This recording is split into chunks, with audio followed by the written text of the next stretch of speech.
Hello everybody, my name's Findlay and tonight we meet on Wurundjeri country.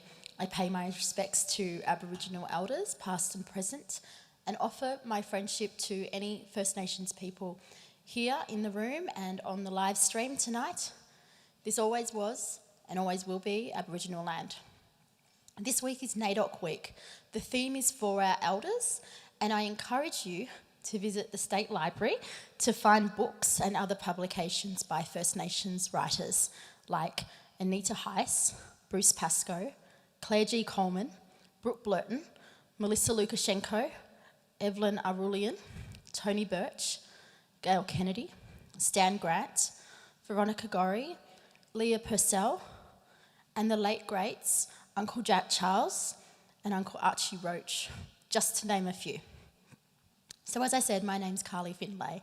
I work as Access Advisor at Melbourne Fringe, and I'm also a writer, speaker, access consultant and appearance activist. I identify as a proud disabled woman. I'm passionate about disability-led arts and accessible arts, and I will be your host tonight.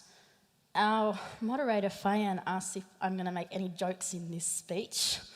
Sorry, none. But if you laugh at that, then that's great. Alistair, our actual comedian, is going to be bringing the jokes. Not in a library. Tonight's panel comprises an array of fabulously talented deaf and disabled people who I'm really proud to call friends and colleagues. It's an amazing panel. We have artist and writer Fayan Deevi, who will host a discussion with 4 guest speakers. We've got Asphyxia on the screen. Asphyxia is a deaf writer and artist.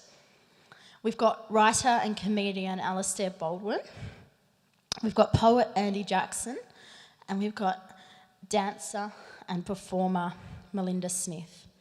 And after the panel, cabaret and theatre performer Artemis Munoz will perform music there to allow you to mingle and get a drink from the bar.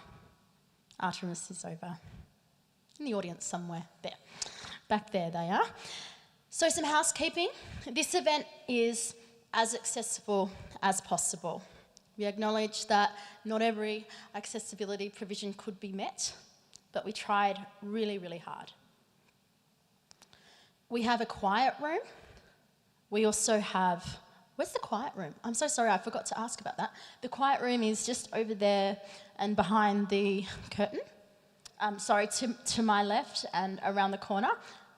Oh no, it's out of the big doors over there. There are some people waving. And you can go out there if you need to. We also have bean bags, which are over against the wall to the side of the stage and near the bar, if you'd like to sit on a bean bag. We encourage you to get up and move around if you need to. We have bathrooms which are past the bar and around the corridor and also out of the door to my right. We have, and they're gender-neutral bathrooms and accessible bathrooms. Masks and hand sanitizer and social distancing is encouraged because the pandemic is not over. We have Auslan interpreters to my left who are also on the Zoom. It's a virtual event, so this event is being live streamed and the recording will be available for you to watch afterwards. There will be captioning on the online version of the event. We have readings, booksellers up there to the back of the room to my right, and they are selling books by many of the people here tonight: Asphyxia, Alistair, Andy, me as well. We've also got an array of books by people in Growing Up Disabled in Australia, which is a book that some of our panel is in. Which is exciting. So do go and support disabled writers. My brooch actually says read books by disabled writers tonight, because we are in a library.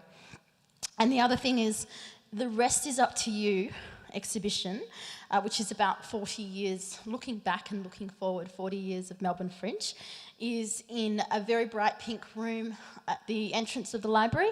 It's on for a couple more days, so please go and see it. It's really amazing to see the history of Melbourne Fringe and where things might head. And it's free, and it's a really great space to rest as well. When I went in there before, there were lots of people just lounging around, and there's not many accessible places just to lounge around. So do make the most of that and go and watch.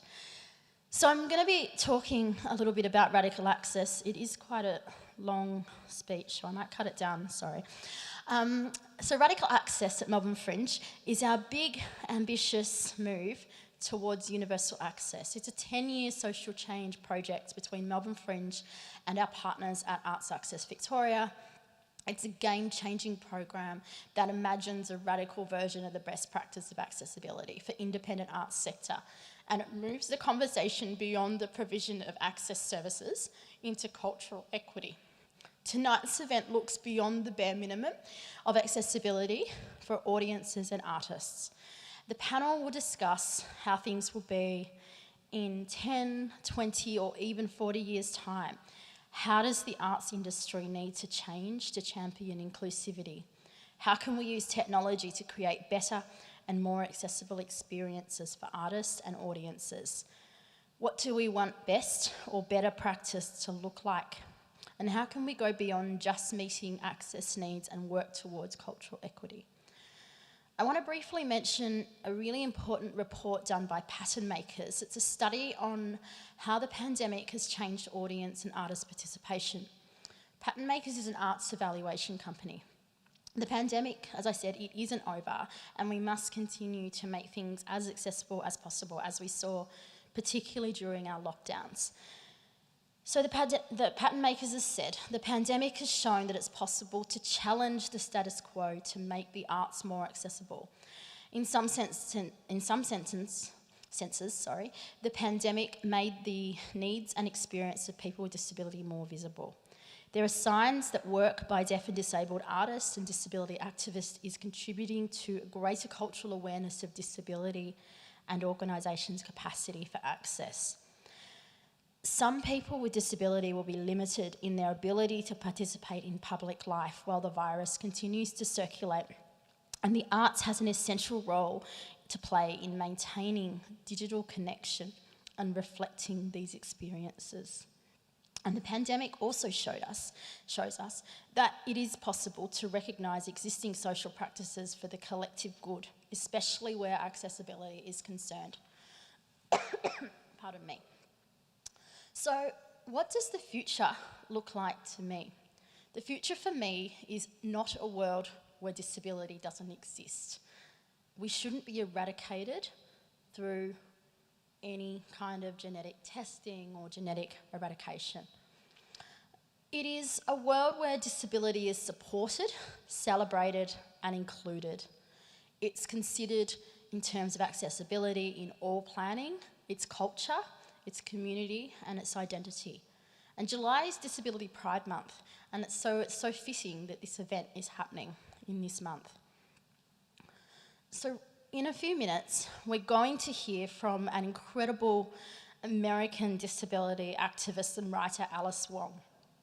So Alice has filmed an address as part of Assembly for the Future. It took part on the 6th of August in 2020.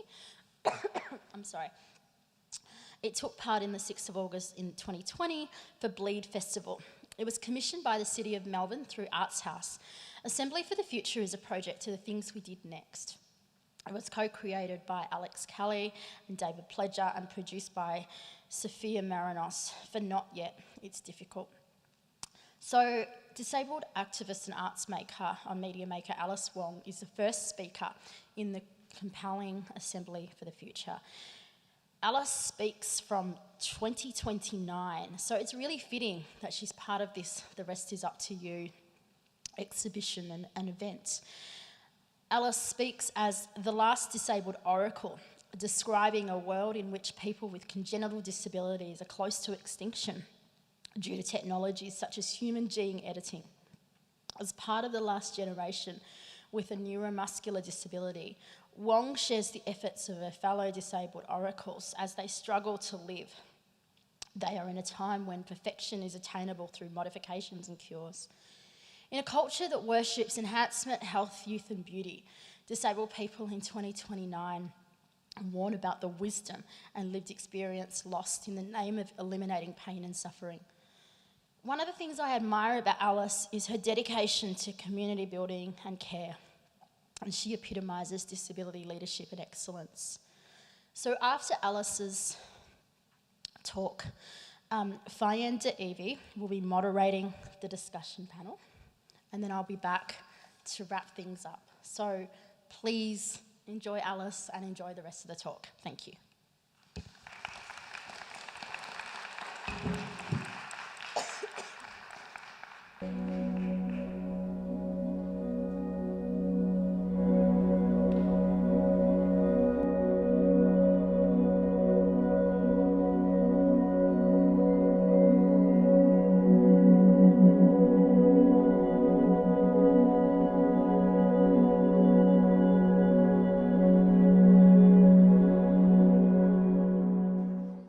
Welcome. We are in 2029, and I'd like to welcome our first speaker, Alice Wong. Alice Wong is the president of the North American chapter of the Disabled Oracle Society. Originally founded in 2020, there are chapters of the Disabled Oracle Society in 50 countries with over 5,000 members. Alice lives in San Francisco on Turtle Island with 6 cats, Mittens, Patches, Blueberry, Mocky, Chester, and Oreo. Alice, you have 20 minutes and I'll keep time as is my responsibility. When you have 30 seconds of 2029 time left, I'll make this sound. Welcome everyone. It's 4:15 Pacific time in California, and I'd like to call to order the December meeting of the Disabled Oracle Society, the North American chapter. Screen share off, please. So to describe myself, I am an Asian American woman wearing a black jacket with white stripes. I have a mask over my nose attached to a tube for my ventilator. The Disabled Oracle Society began in 2020 in the midst of the coronavirus pandemic, when sick and disabled people sounded the alarm about the importance of wearing masks, the value of accessibility, and the interdependence of all communities. It became very clear who was considered disposable and who was not, as institutions and governments developed medical triage guidelines.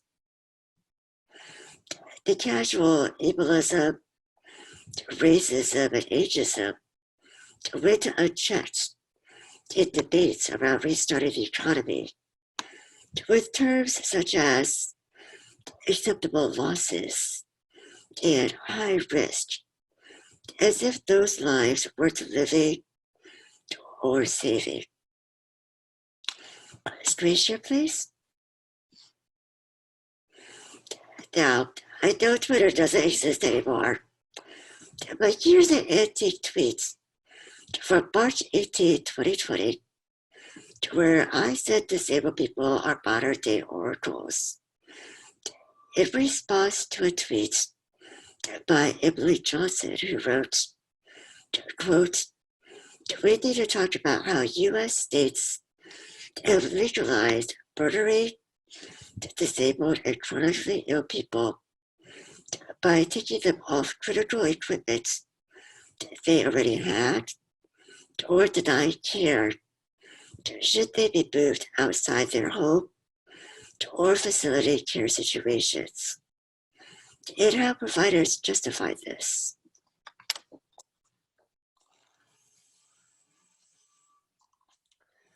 Next slide.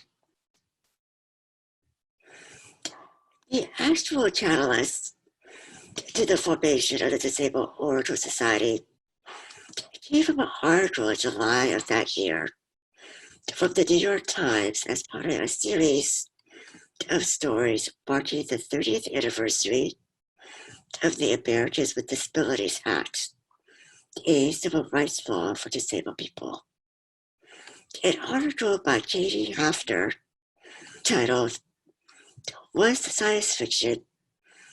Gene Editing is Now a Living Reality," featured several parents of disabled children, scientists, and bioethicists, and only one person with a disability. Next slide.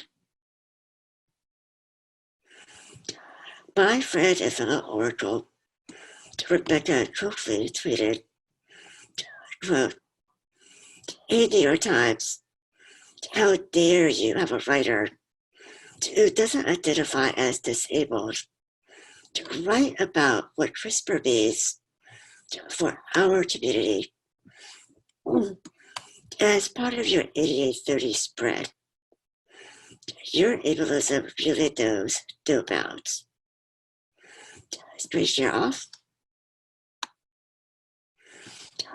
When I saw that, something inside me snapped. Here we are, disabled oracles since the beginning of time, warning society and telling our truths, and being completely sidelined once again. This is nothing new or unique. Throughout history, marginalized, troublesome, or undesirable people were not believed or taken seriously. We elicit discomfort and disrupt people's binary ideas of normalcy. Our warnings have been silenced in order to uphold the status quo. Even when we make persuasive arguments, we are not at the center, despite our extensive scholarship and wisdom. For instance, I interviewed Dr. Jaipreet Virdi in August 2020 about her book, Hearing Happiness, Deafness, Tears, and History. And here she said this about the future of cures such as human gene editing. Screen share, please. Quote, "There is no guarantee that genetic engineering will eradicate hereditary deafness, nor any certainty that it will not cause any further complications. Moreover, this is essentially, at the core, a form of cultural genocide." Next slide. To argue that this needs to be avoided at the level of genetics is an affront to generations of deaf people who do not perceive themselves as genetic defects. Screen share off. That was a brief overview of our origins. And I share this because the mission remains constant. We tell our stories and truths in our own words. We define who we are and our place in the world. We fight to be seen and heard. We live in defiance with joy and radical acceptance.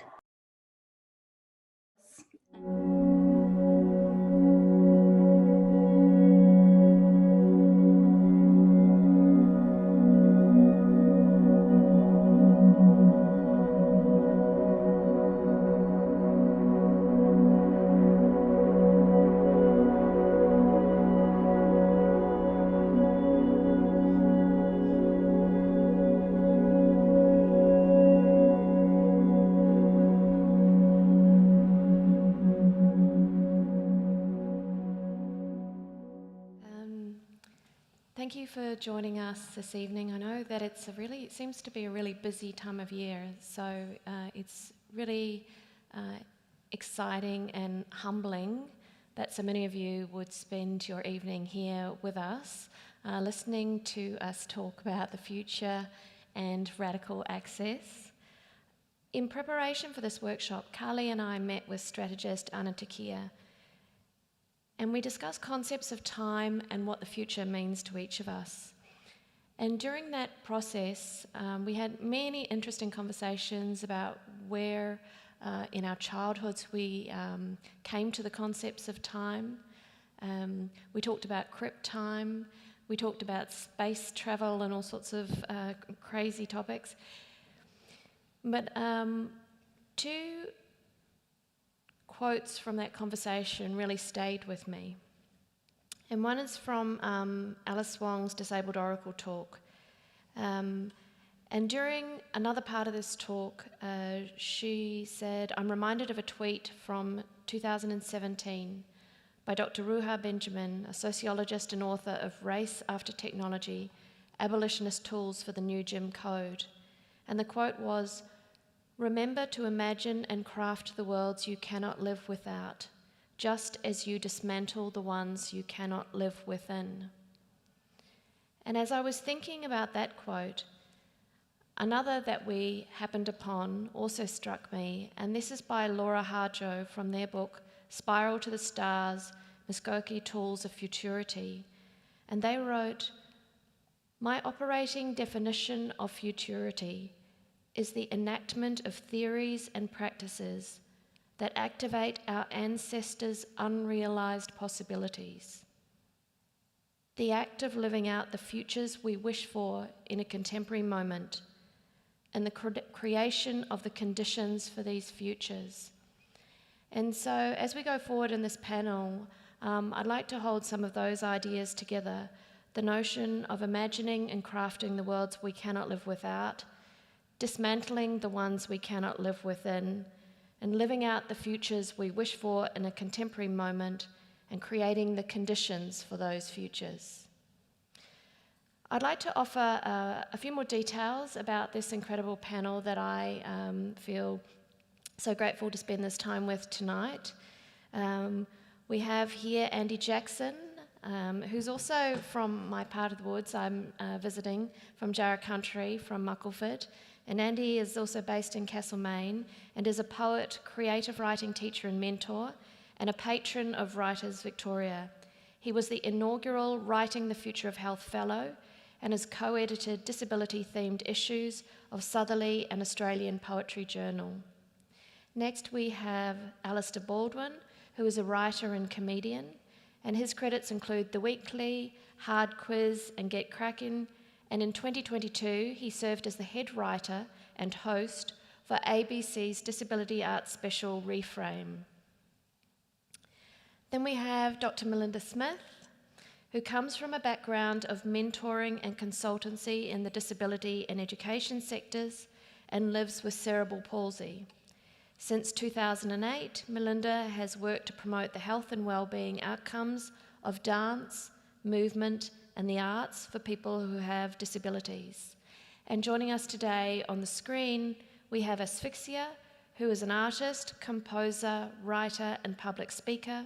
She is the author of award-winning books, including Future Girl, and is currently working on Amplio, a new app and song library like Spotify that will let deaf people see, hear, feel, and customize music. Thanks, Asphyxia. So in constructing this panel today, we have been working as carefully as we can to attend to all kinds of access requests and balancing those as is necessary. One of the things that is going to be important in the conversation is allowing time for people to listen to questions, time for people to relay their responses, and also trying to balance people's energy levels and when they're most comfortable giving the contributions that they can. So in balancing that, what I'm going to do first of all is ask the speakers to share a little bit about their practice and the futures they wish for in the contemporary moment from their perspective. So I'll do that one by one. And then I'm going to ask specific speakers certain questions. Some of the speakers are going to fall in the first half of the panel and may take a rest break after that. And others will stay with me throughout the whole panel. But access needs also are very fluid. So if anybody has needs that come up during this time, or who decide that they actually don't need the rest break that they thought they would need and would love to contribute at a later moment, you're always welcome to join in on any of the questions. And that is for the panel here and also for Asphyxia on the screen. We have a screen here in front of us, so if I'm pointing to the floor, for me, I'm actually pointing to Asphyxia. So that's where we're seeing you. So let me start with that first question, just about if you could introduce a little about your practice, the future you wish for in the contemporary moment, or the future you wish to live within, maybe just using a few keywords in this case. We'll start with Andy. Yeah, thank you, Fan. I was at that event that Alice gave that speech, and I found it moving then, and I find it moving now to sit within these thoughts about the future. I'm a poet and a creative writing teacher, so I'll say my expertise is in that area, but also my willingness to learn is in that area. I'll have things that I'll say about the publishing industry and writing and poetry in general later on, because I think the future happens at a micro level. We build it one little bit at a time through the very important small decisions we make. But for me, in terms of the guiding principles, which I think are really important, 3 words came to mind this afternoon when I was thinking about it, and they're 3 words that I think are so overused that they sound quite meaningless, but I'm going to use them anyway. One of them is safe, and I don't mean safe as in boring and beige. I mean safe as in materially safe, where people have the resources and the community that they need to survive. The second word is interconnected. We've become very shut off from each other and under great pressure to separate ourselves from a world that's in crisis. And so I think interconnection is a huge principle for us as humans, but also as part of the web of the world. My third word that came up to me was flexible, and I love that you say that access needs are always varying and fluid, because we're humans and we vary. We like to put each other into boxes. We put ourselves in boxes, but of course we move around. And we need that flexibility to be able to have what we need, to be in touch with each other when we need to be in touch with each other, but also to withdraw when we need to withdraw, and for that not to be a negative. But so yeah, I'm interested in all these things, and I'm interested particularly in a way of life that is not tied into the sort of brutal, self-exploitation that we get into these days. So that's my sort of quick thoughts on that stuff. Thanks, Andy. Maybe we'll jump to Asphyxia. Do you want to share a bit about your practice and those notions of the future?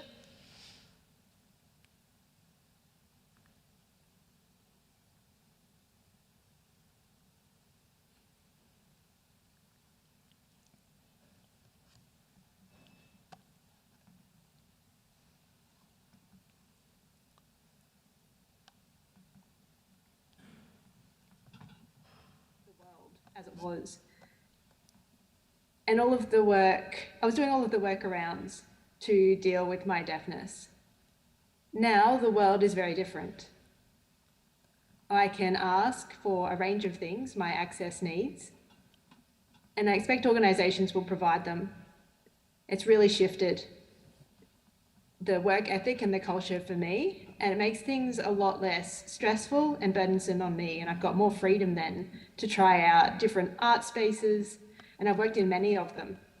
So I've worked as a circus performer, a puppeteer, a writer, a visual artist, a musician, an activist. I couldn't have done all of that without all of the awesome support that I've received, which I've really appreciated.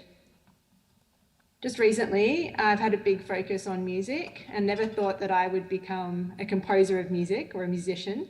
That really started because I couldn't access music myself. I needed to work out a way to make it accessible for me. So I started to write music that I could access.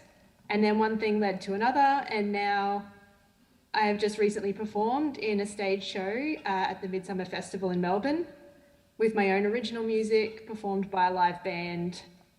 It was a really amazing experience. But I really wanted to share that with other deaf people, my journey to make accessible music. It's been very difficult. And I question how other deaf people are going to be able to access music as well. So I've been looking at providing a shortcut to that. And I've been looking at making an app that will make music accessible to everybody. Hopefully it will be available soon, in about a month's time. The prototype app should be available, and I'm curious to see if it's not only deaf people that enjoy it, but also other groups as well. So about the future, what I would like to see are two things: a change in attitudes, as well as all of us being valued participants and members of society. Those two things are what I wish for the future. Thanks, Asphyxia. Let's jump to Alistair. Fabulous. I'm Alistair. I mainly work as a screenwriter and a playwright. Right this minute, my head is occupied with, I've got a play on at Malthouse called Telethon Kid that's opening in less than a month, and so I think between theatre and TV, I would say that my practice is very collaborative. I think the nature of being a TV writer is that you're often working in writers' rooms where you're sharing the job of being a writer with other writers, and then naturally writing for performance, you are writing words to be given to another artist to translate that in their form, which is acting.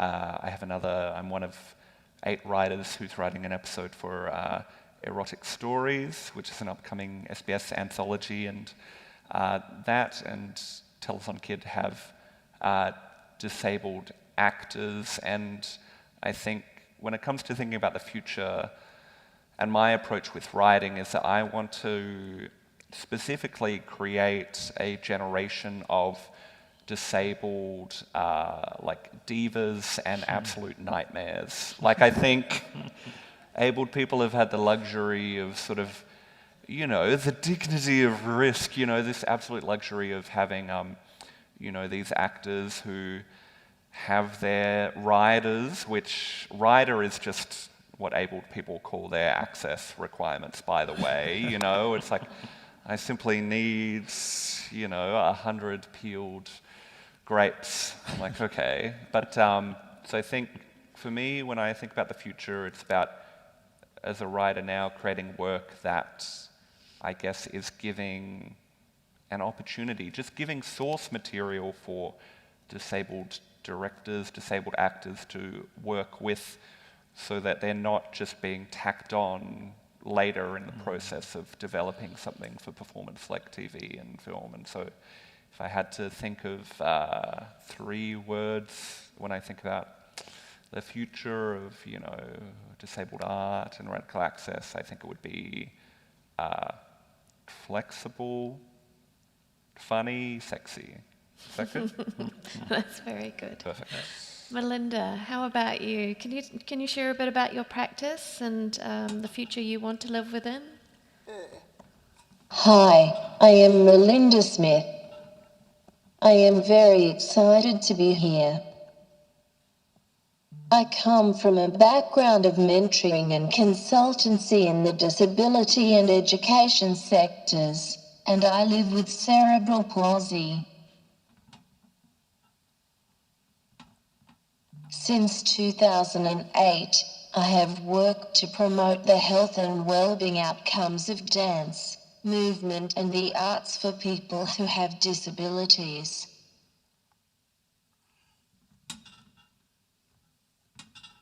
Currently I am collaborating with the Women's Circus.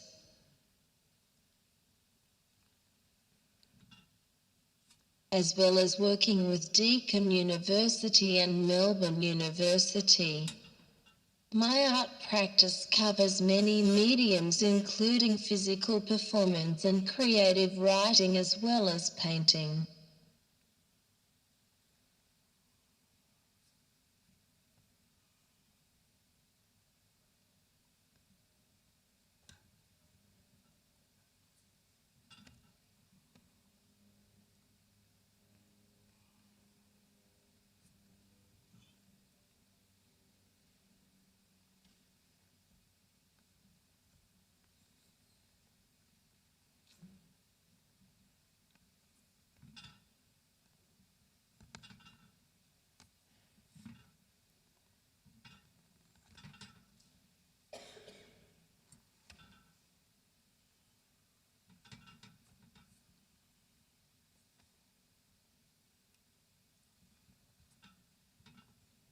I am.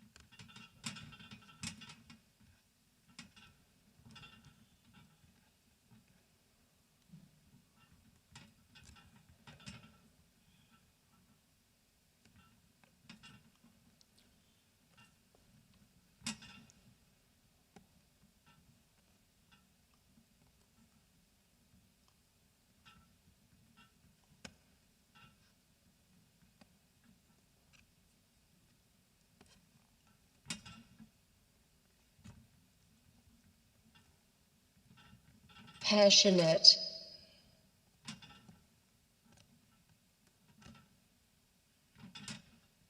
In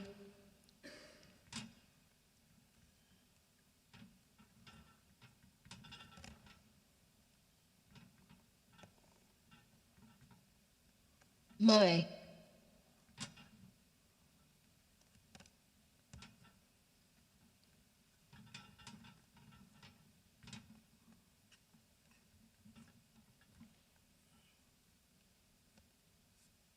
practice.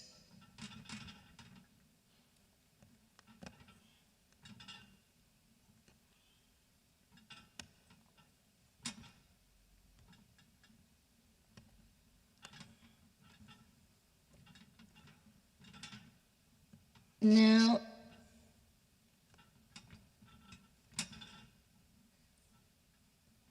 and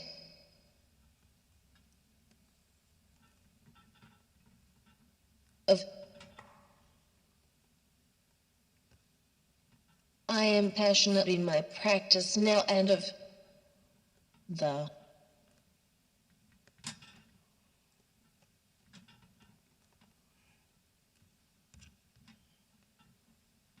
I am passionate in my practice now and of the F.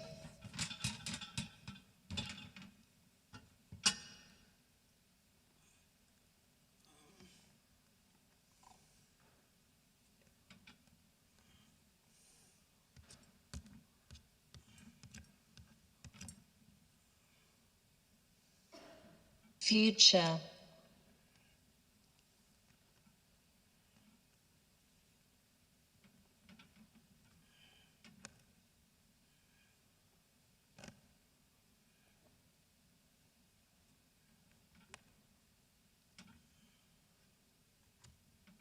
Two. Thanks, Melinda.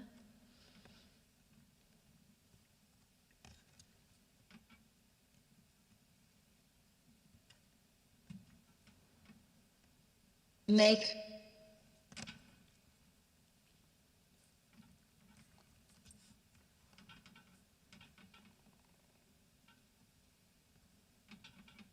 older.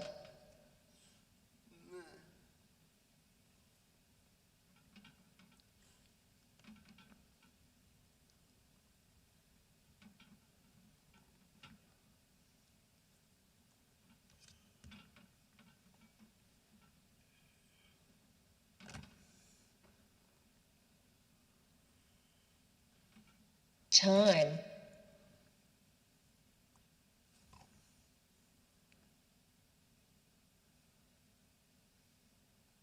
2.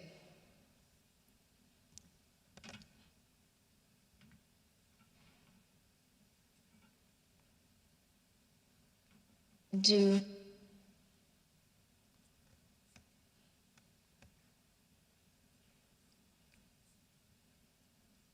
It.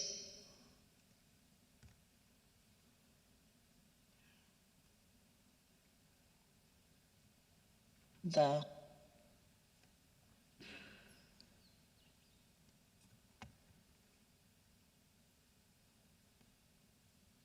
Way.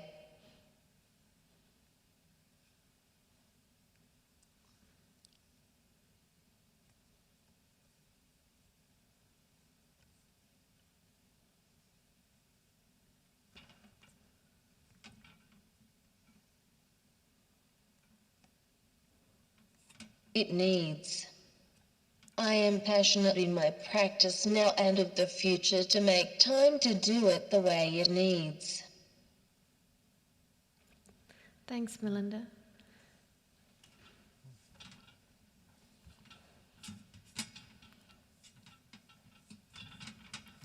Melinda, do you also have a question prepared for, an answer prepared for the question about imagining the sector 40 years from now? Do you want to also have that response ready?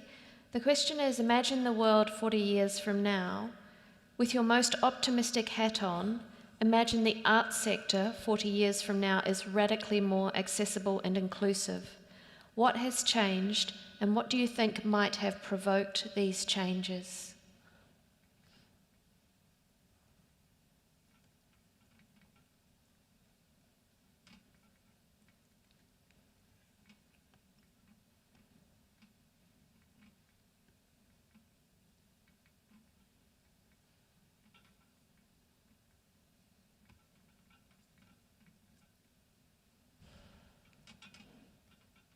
Melinda speaking. I'd like to start this imagination by reflecting on my experience as part of an accessible arts ensemble, Momentum, with the Women's Circus. We spent months analysing accessibility and how to create a show that was comfortable for everyone.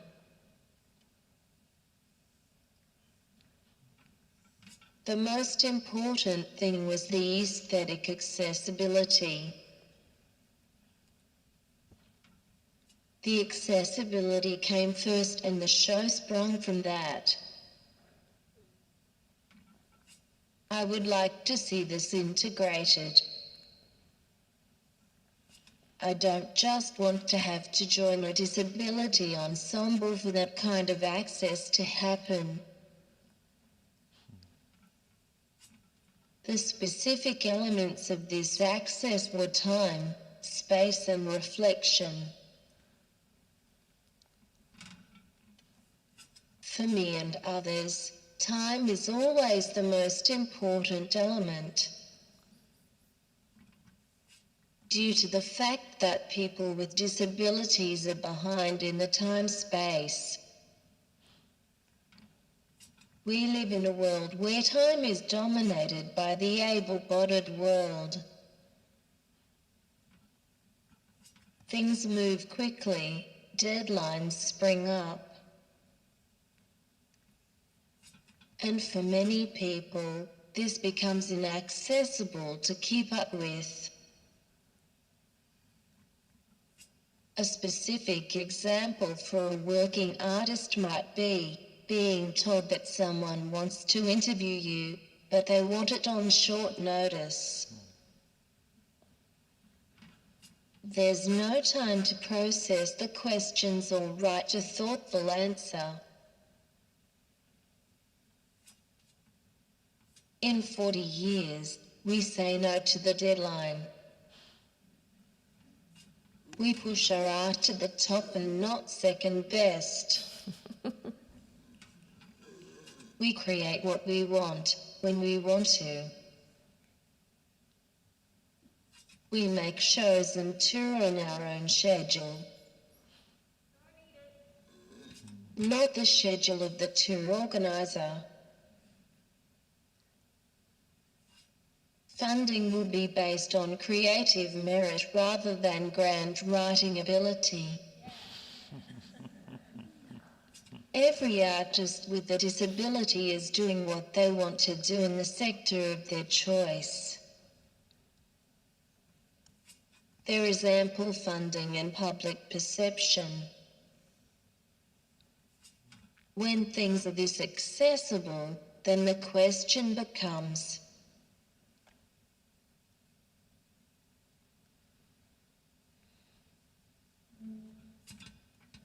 who is actually disabled? Is there disability in a fully accessible world?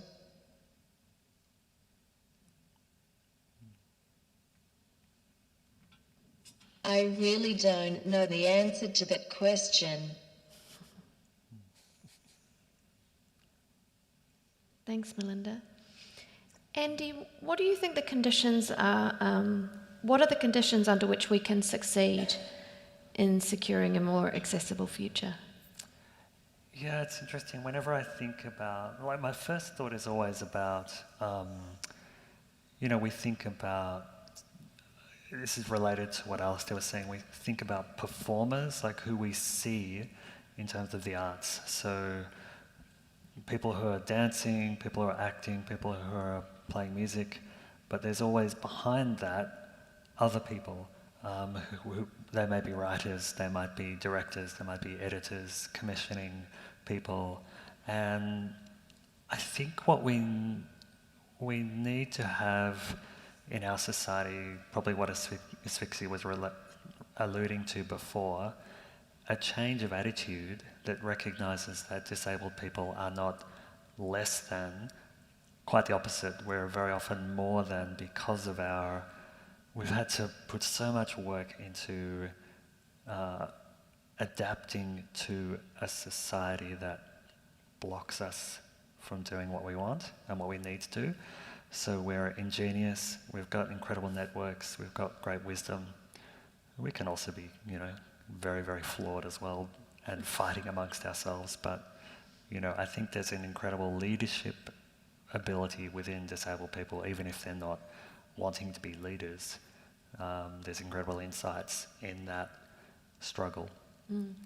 So I think I'd like to see, in terms of the arts, more people involved in positions of power and in positions of influence. So that, like Melinda says, there's a sense that really access needs are kind of just incorporated into the ordinary way of things operating. So that in the future, yes, there will be illness, there'll be impairment, there'll be bodily difference, but will there be disability? Well, if disability is being locked out, then hopefully not. There'll be access, there'll be difference and diversity and love, but not this sense of anyone who is lesser than. But Alistair, the perception is that accessibility is complex and costly. What needs to change if we are to move beyond this argument? Well, I think, and I'll speak about this sort of from a TV industry perspective, but I think, that is an industry where very much the thought is that time is money, and that if you bring someone into the process and then they have access needs that demand that you add on more time, they need longer bathroom breaks, they can't work 12-hour days, they need proper weekends, this, within a context of meeting this norm of what's expected, they will seem like a burden or that they're costing money. But I think it just needs to be a decision made up top.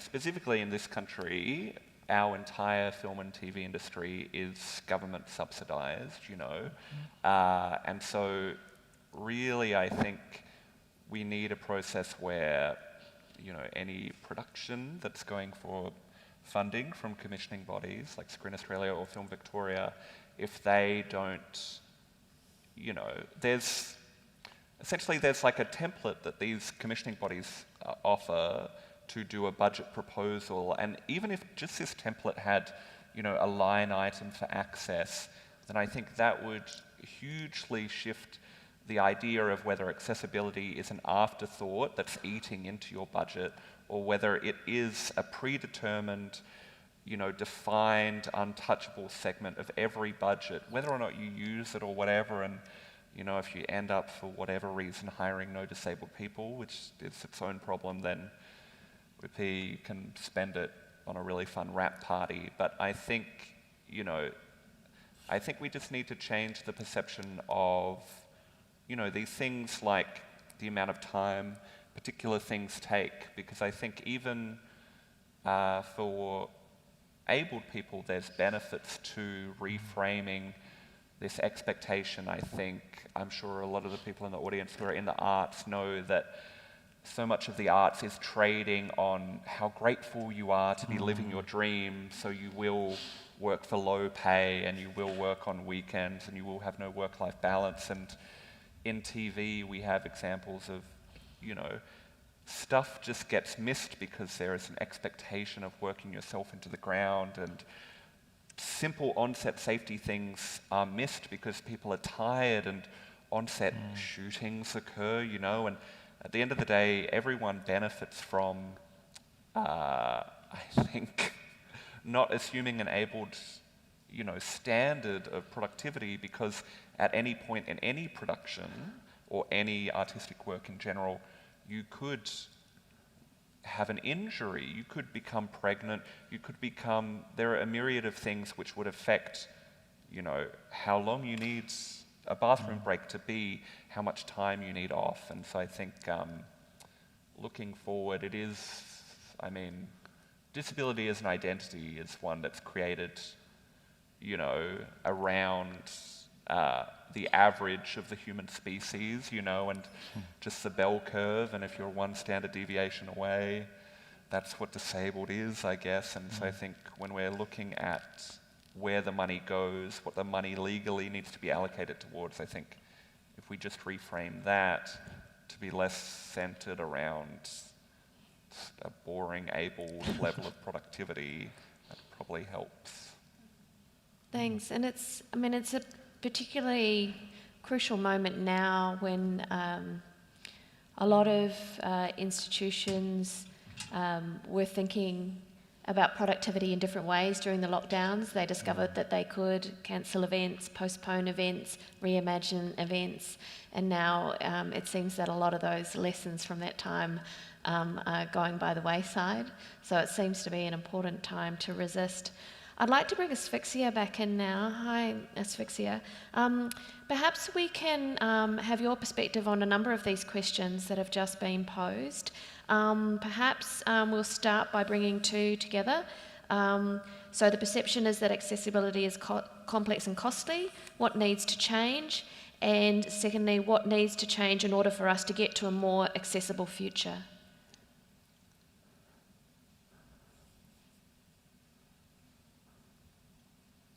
Well, I really agree with what Andy has said previously about what we consider to be the normal. And I'd like to unpack that concept a little bit more. We have many non-negotiable ways that our society will support humans to grow and thrive. For example, babies. Babies are born and they can't do anything. They need an immense amount of resources poured into them to support them until they become contributory members of society. We see that as a need, and so therefore we aim to meet it. Another example is roads. Roads are very expensive to build, but we like that because cars provide us easy transport and it's a very convenient way of living. So that cost is just a non-negotiable. We don't even think about that twice. But if we were to swap it over, for example, if you think about a footpath, if we give them the same importance as the road to make sure that they're good for wheels as well. Because that's not what happens in society. It could be, but it's not. A person who has a job, say for example, the Prime Minister of Australia, they're going to have a personal assistant. And the reason that they've got a personal assistant is because the job is too big for them or too difficult for that one person to handle on their own. So they need somebody else to assist. But who decides that that's the normal cost of being the PM? That you have a personal assistant. I'm guessing that the people at the top are the ones that are making these decisions about what is normal and what's not. So as we say, a cis white male may pick that roads are important and they're non-negotiable, that a PA is an important and necessary thing for them to be able to complete their job, that educating children is important as well, assuming that they have children. But some costs are not considered normal. For example, most women may need 1 or 2 days off a month for their period, but that's not a normal cost of society. And I'm guessing that the white cis male is possibly the one who doesn't have enough empathy for his wife or the women in that situation, if he is straight, to consider that need, to make that normal and normalised. So the people who are generally making the decisions about what's normal and the normal costs and what's not, they're making decisions based on what's convenient to them. Now, every single one of us needs support to thrive, whether we've got a disability or not. And how much support, what's considered normal, what's considered appropriate, who makes that decision? A very small group of people are the ones making those decisions.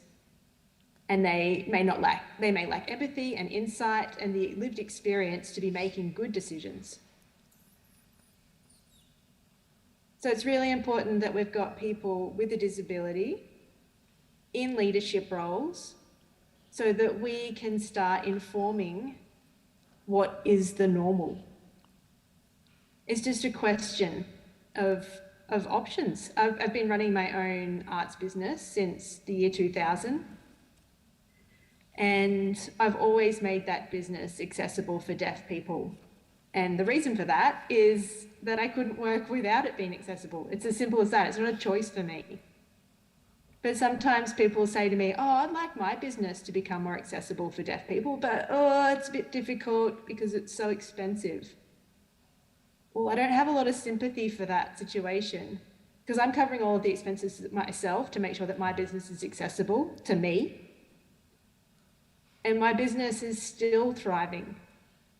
It's actually, I have spent a lot of money on access, yes, that's true, but my profits may have gone down, but at the same time, I have many people who are enthusiastically following my business because they can be included.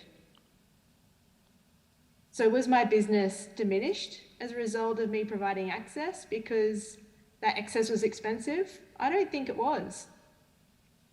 In the end, I think that it balanced itself out well. My question is, what happens if every business and every government organisation functions like mine? If access is a non-negotiable, it would increase access. They would have to increase the access budget. That would have to be larger. And what does that mean? They'd have to make a cut in another area. It's a difficult decision to decide where that would happen. If it was me deciding, I would look at who was earning the most profit from that company. The big salaries that could be the ones that can afford nice cars and nice houses and expensive holidays, I would reduce those salaries to increase the access budget. But who's making this decision? It's usually the people at the top who don't really want to diminish their salary. So they're going to decide that the staff potentially at the bottom of the tier of the company are the ones that get the salaries cut to provide that access. We live in a society where many people are enduring a really luxurious lifestyle. And at the same time, there's many people that don't have their support needs for everyday basic functioning. And that's a choice.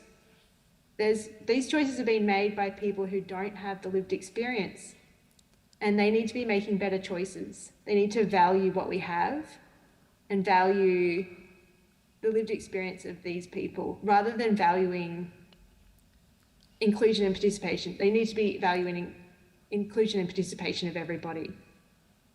My business has really thrived even with the cost of access taken into account. And I feel it's possible that that could happen with all of the businesses out there. All of the businesses, corporations, and government organisations will be the same.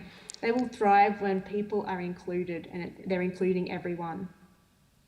It's a perspective that inclusion is a cost, but that's a perspective, and I think we need a shift in values. If we expect to build in that cost, just the way that we are expecting to build in the costs of providing childcare or building roads or having a personal assistant, I think it's the same thing. It's a question of what we need to make normal. Thanks, Asphyxia. I mean, you've talked about a lot of things that could change then in order, to be more radically accessible. Do you want to also specifically address the question of the arts sector 40 years from now as more accessible and inclusive? What has changed and what you think might have provoked those changes?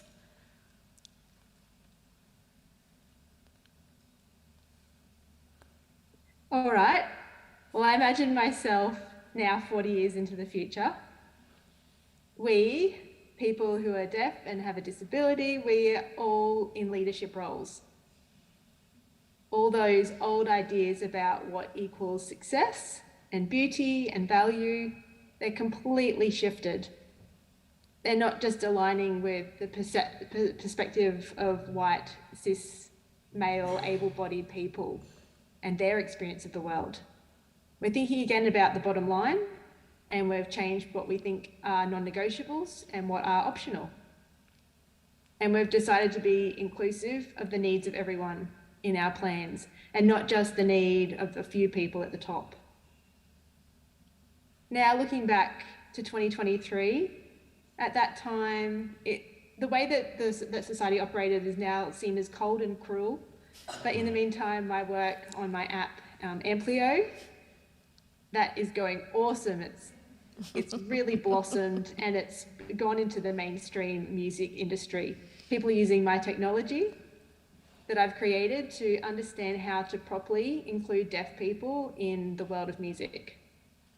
Because of that, we now have deaf musicians, and they're really excited. They're making music, and they're making awesome, beautiful visual representations of music.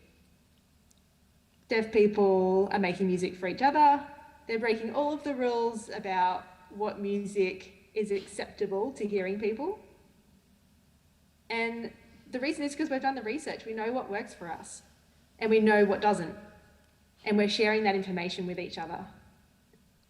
We receive fantastic music education that aligns with the deaf experience, and it allows us to create really enjoyable musical experiences that match and align with our capacities.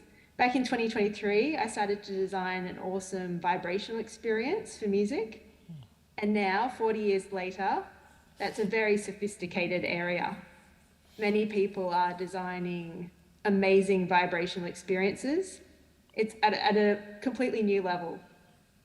People have awesome tactile experiences, and they're making them new ones every day.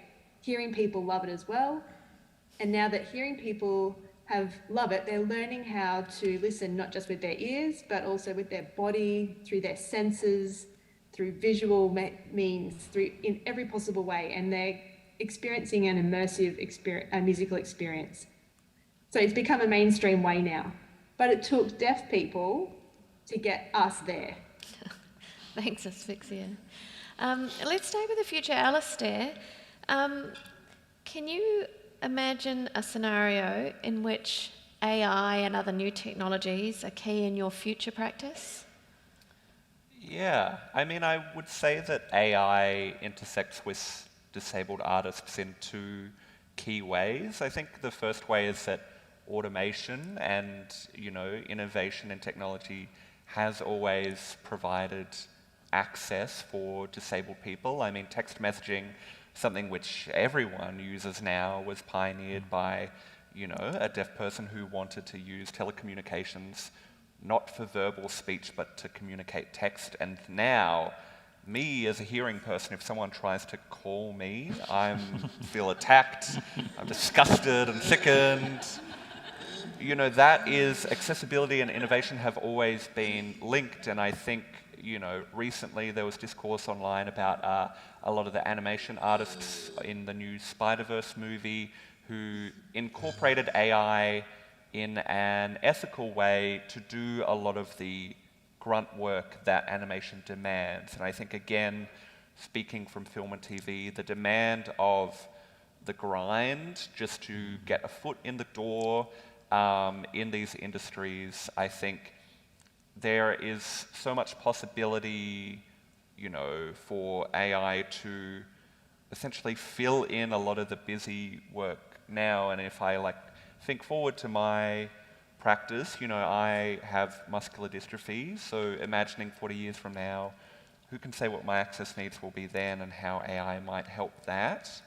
Although I will say, I think the other key way that something like AI would intersect with disabled art is that I think because of everything I've said, because disabled people thrive on using technology as access, a lot of the art that we do create is digital art, and that is the art that is being stolen and exploited for AI. And very recently, I know the video game platform Steam just banned any new games that used AI art because unless you can prove that you have the copyright to the art that you fed in to the machine, you don't actually legally own the art that it's churning out. And I certainly know that the majority of disabled artists that I work with, because whether we're, bedbound or we have different communication needs, we all congregate on the internet, and that is how we share our art. And so it does make me think that very easily AI could be something where disproportionately disabled artists are being exploited. And so I think I could imagine optimistically that a lot of legislation happens around copyright, and so we can have AI as an assistive tool that is being used for all of the bullshit other stuff that's not art that artists have to do, emails, grant applications, all of that, and we just zone off the actual making of the art. That's my dream, but what am I, an optimist? No way. No, it's we're gonna, it'll be Terminator vibes probably. But fingers crossed. That's my answer. Thank you. Thanks, Alistair. I think we would be remiss if we didn't address climate change, which is a leap away possibly from optimism. Andy, I'm going to pose this one to you. Do you think an accessible future is compatible with climate change? Well, it kind of has to be, doesn't it? I mean, when you talk about 40 years in the future, or even 20 years in the future, it is hard to be optimistic. It really is. We are facing a really, really serious crisis. So what that crisis presents us with is this sense that we can't keep going the way we are. We can't keep exploiting the earth and thinking it's a bottomless pit or making more pits, digging stuff out of it.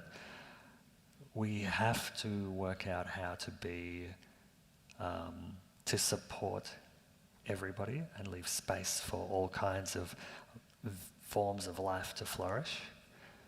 So it's kind of, again, it's this flip.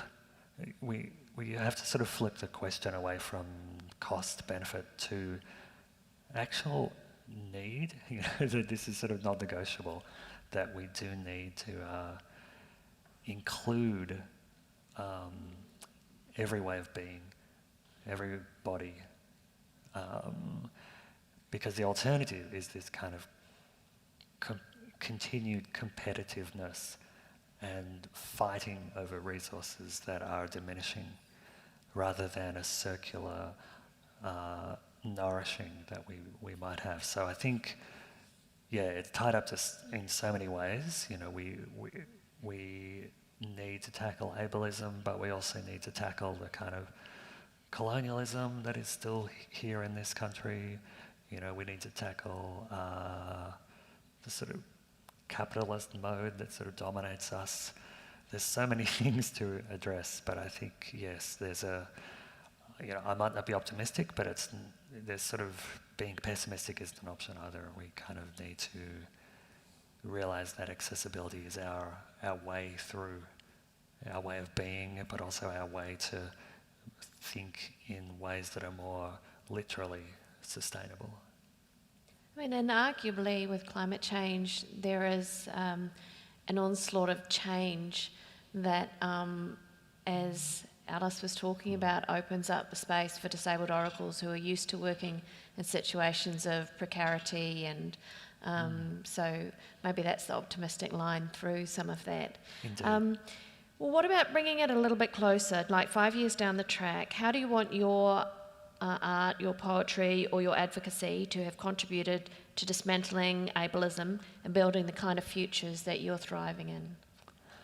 I have found it's interesting. When I first started writing poetry in the 1990s, way back in the 20th century, I was kind of scrambling for ways to describe what I was doing. I was writing about bodily difference, and so I was thinking, well, maybe that's what I'm doing. And, you know, gradually this community of disabled writers kind of emerged or became more visible, and so I connected up with that. And I found myself more and more doing kind of mentoring work where I'm helping, I was going to say younger writers, sometimes younger, sometimes older, who are just emerging to, I guess, find their voice and develop their voice and get published. And that's really, really important to me, because I think, yeah, I want to imagine a future where a young writer just immediately finds other models, you know, other mentors. They're just out there. There's just lots of different disabled writers, and they're not all writing about disability, or they're not all writing in a certain way. There's for me as a poet, diversity of voice is just the foundation of the whole writing form. So I just want to see more and more people involved and hear more and more different voices.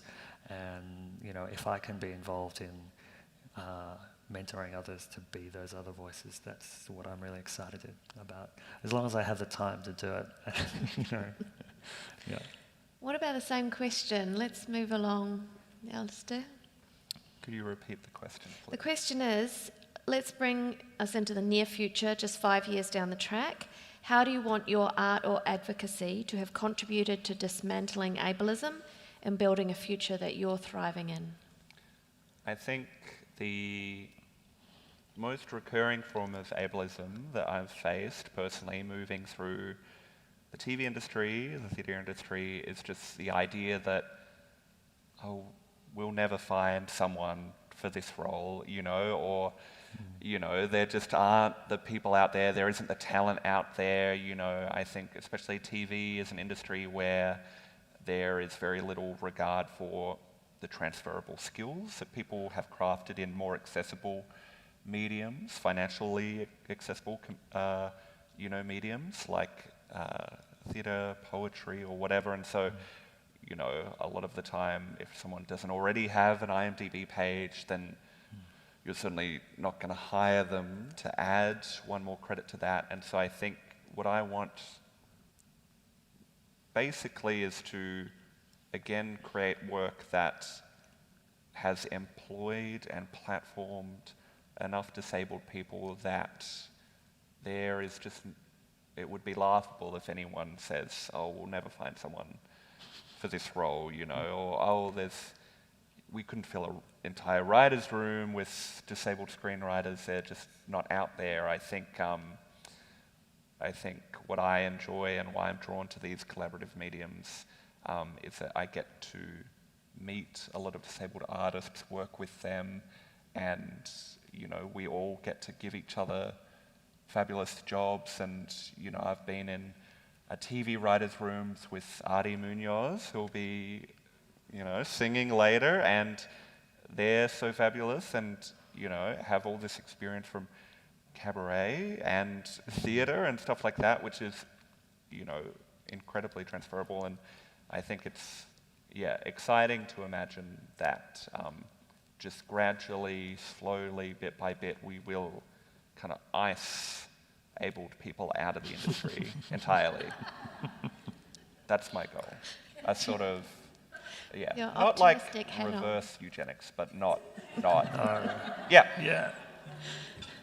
I would love to give the last word on this panel discussion to Melinda. Melinda, would you like to respond to that question?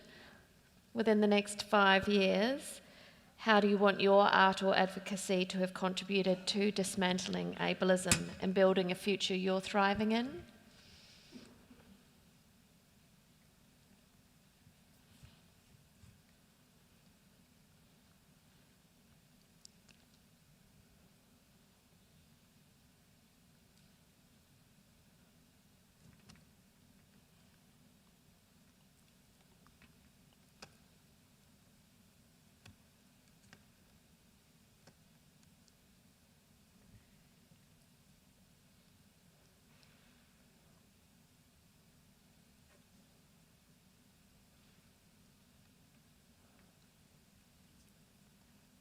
Melinda speaking. Bureaucracy needs to be a thing of the past. Those layers and layers and layers of unnecessary roadblocks, barriers and decision-making should be eliminated. The NDIS is a perfect example of this. I no longer want to participate in the system of stages of approval and reams of evidence and questions and time. In 2023, decisions are made on the basis of the system, not the person. In an accessible future, governing bodies realize the value of investing in people.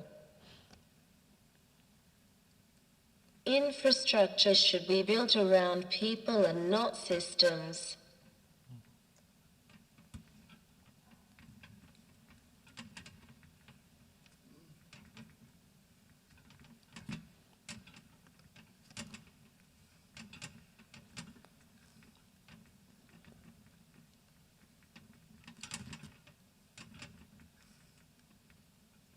Melinda speaking. This is a great question, and it is one I have thought a lot about. I think the realm where I hope to have the most impact is communication. That includes audio as well as visual communication. My work is sometimes centered around young people with communication difficulties. We participate together in art practices as well as attending art showings. In my work as a mentor, I am always conscious of supporting them to have the best experience possible. This involves being very aware of their non-verbal communication as well.